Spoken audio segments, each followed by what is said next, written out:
I was actually going to read something, if you don't mind, from your book, from page 12, which I liked quite a bit. I suppose it's funny in a black-hearted sort of way. So there are people today who think life was better in the past. They argue that there was not only a simplicity, tranquility, sociability, and spirituality about life in the distant past that has been lost, but a virtue too.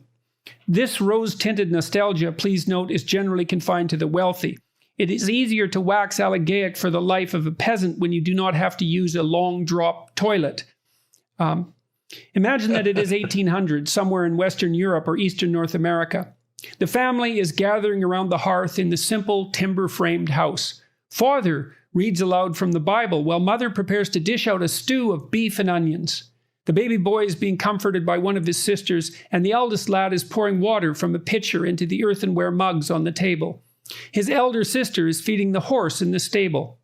Outside, there is no noise of traffic. There are no drug dealers, and neither dioxins nor radioactive fallout have been found in the cow's milk. All is tranquil. A bird sings outside the window.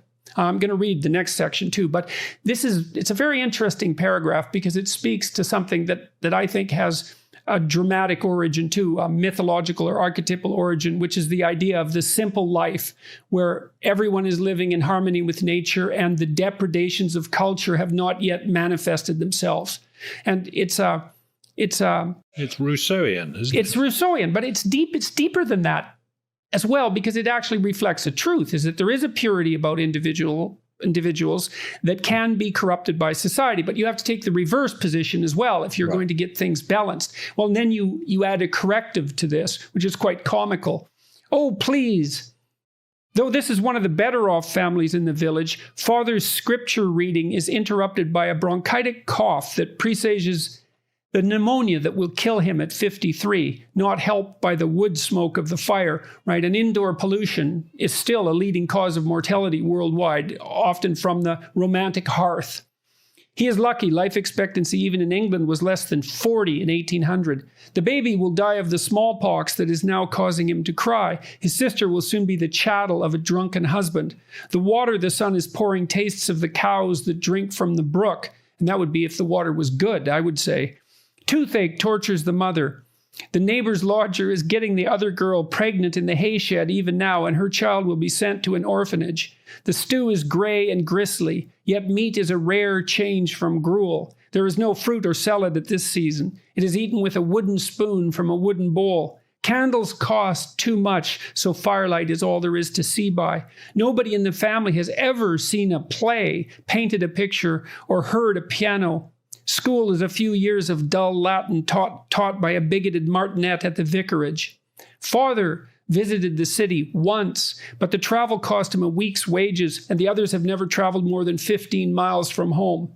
Each daughter owns 2 wool dresses, 2 linen shirts, and 1 pair of shoes. Father's jacket cost him a month's wages, but is now infested by lice. The children sleep 2 to a bed on straw mattresses on the floor. As for the bird outside the window, tomorrow it would be trapped and eaten by the boy. Well, I love that section. It's quite comical in a dark and tongue-in-cheek sort of way, but it's a great corrective to the foolish romanticism that characterizes people's longing for even the near past. It's not unreasonable to say that the typical middle-class person, I could say in North America or Europe, but increasingly anywhere in the world, is wealthier by almost every measure than a billionaire was in 1920. Right. Absolutely. And, particularly, I mean, I can't remember who it was who said, just take dentistry. It doesn't matter how rich you were in 1800. It was no fun having a rotten tooth.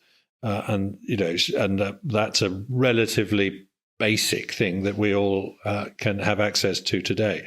There's no question that in material ways our lives are so much better than those of our ancestors.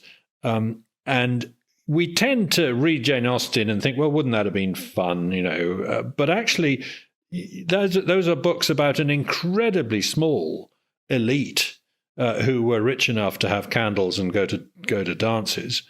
Yes, and even in those majority of circumstances, their social lives were restricted enough so that a single dance could be the social event of an entire year.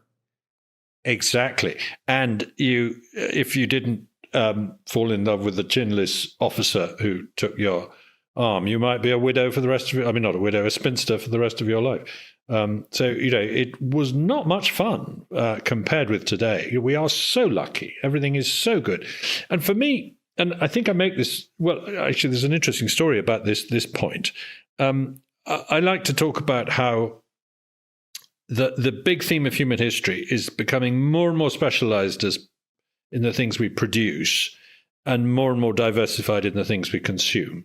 So you actually, your jobs get narrower and narrower, more and more specialized, but your life gets richer and richer, because you can consume, movies and exotic foods and all these different things. That's a great antithesis to the Marxist notion of alienation in labor, right? Because one of the things that's attractive about Marxism, and it's understandably attractive, there's two things, I think. One is the emphasis on the unpleasantness of inequality.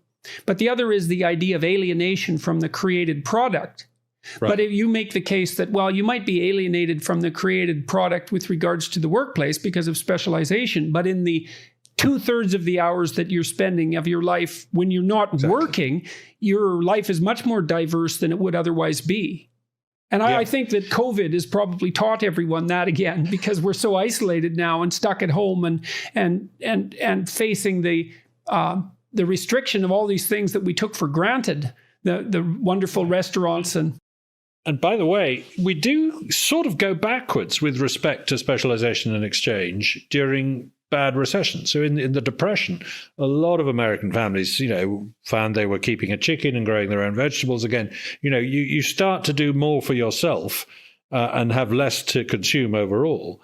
Because if you only could consume what you produce, it would be a pretty miserable life. You had to make your own food, your own lighting, your own heat, everything like that.